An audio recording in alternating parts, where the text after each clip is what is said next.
तडजोडी तुटल्यामुळे ठाकरे गटानं मोर्चा काढला अशी टीका मुख्यमंत्री शिंदे यांनी ठाकरेंवर केली आहे। तर ठाकरे गटाचा मोर्चा हा विकास विरोधी होता असं म्हणत आमचं सरकार धारावीकरांच्या पाठीशी असल्याचं मुख्यमंत्री शिंदेंनी म्हटलंय।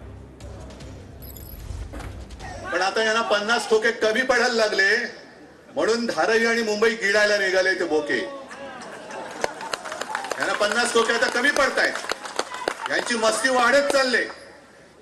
एक तर हे असंविधानिक सरकार आहे आणि यांना असं वाटतंय की आपल्याला कोणी जाब विचारू शकत नाही।